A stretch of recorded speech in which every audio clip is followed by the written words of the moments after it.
Nick, you buying that the Knicks could be a destination for KD? Yes. This is why I've been saying this. I got to get better on television, man, because he said this on TV once, and it's news. That's my prayer. I understand. I do my verse and everything.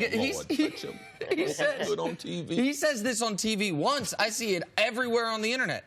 I've been saying this for a month. Now, Chris Haynes, to his credit, is a very good reporter, and I think his words are going to carry more weight than mine. I get that as a reporter versus commentator, but I wasn't pulling it out of thin air.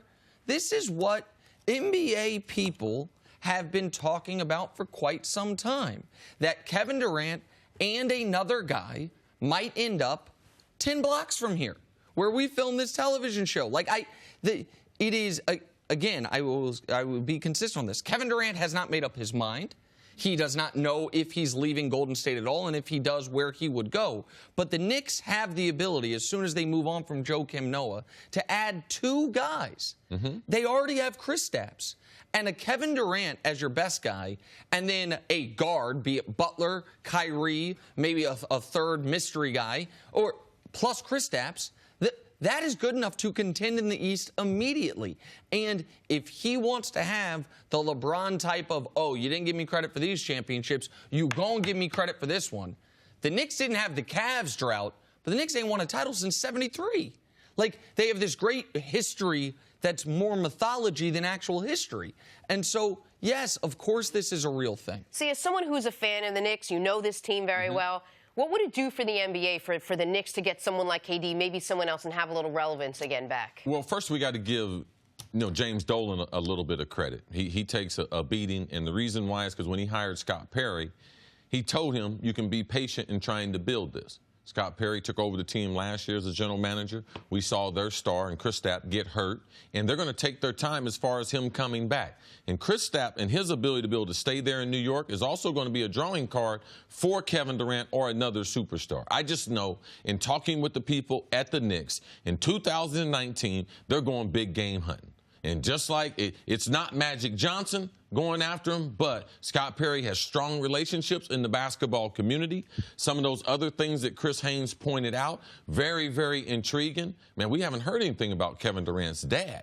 No. Oh, his dad being a Knicks fan, the ability to be able to resurrect somewhere, and then also listen to the messaging from Durant, what he said recently. Oh, I'm going to let you know the reason why this time, and it's a legitimate. I got business in New York. It's the mecca of basketball. If he could revive that, it would be LeBron-ish. It would be great for the NBA, for Kevin Durant. I believe there's a few spots. Why would it be great for the NBA? Because certain teams matter more than others.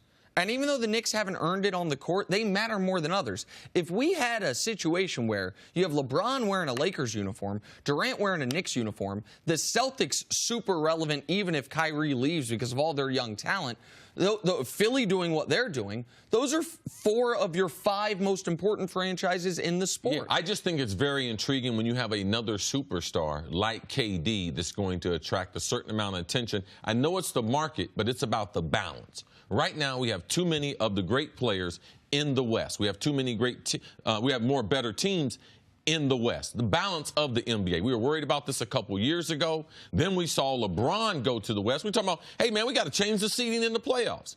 We need a player like Kevin Durant to be able to come back to the East. And if Kyrie stays there in Boston, they're a juggernaut. He's going to get someone else there in Knicks. You got Kristaps there with him. So you already have 2 unicorns. I mean, you're talking about 2 guys 7-foot-ish shooting the ball away. I believe that could be a special place. In Golden State, it's still going to be special. They'd be back to just being the Splash Brothers. All that team did was win a title and then win 73 games. Because Steph's not going anywhere, I don't believe Clay's going anywhere. Go ahead, Jenna. Who would you like to see ideally matched up with Kevin Durant in New York? Oh, I think KD and Kyrie in the Mecca would be dope. I think it would be exciting to watch. I think their styles of basketball play well together. You have Kristaps there as well. Like, Jimmy Butler is an excellent player, and you can make the argument that on both when you incorporate the defensive end of the ball, some would argue Butler's better than Kyrie. But as far as an aesthetically pleasing brand of basketball, Kyrie and KD playing together in New York would be fantastic. Now, again, I want to circle back to something Chris Haynes said, because if people aren't as dialed in as the thing about Rich Kleinman's real.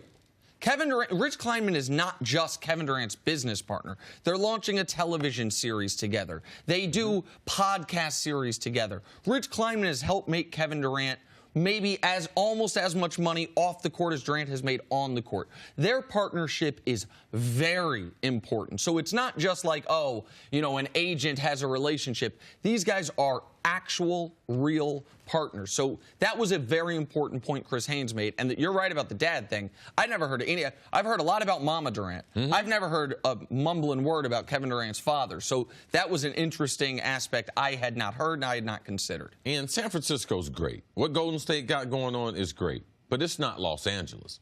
Now, you got LeBron and potentially Kawhi in Los Angeles. To me, the next logical move, given everything that KD has, would be a move like New York. Like, that would be it, and then I can get Nick Wright to apologize, and him and KD can mend it up. I ain't got nothing to apologize for. Nice. And then we bring it right here to the city. I like it. You and Durant, you have a little cocktail at your spot in Harlem. Up in Red Rooster, me, Durant, and Kyrie. Yeah. They're already getting drinks. Got to take a break. Thanks for watching. Subscribe here to get the latest from the show. Also, be sure to check out more of the best clips from First Things First, or go watch a few segments from our other shows on FS1.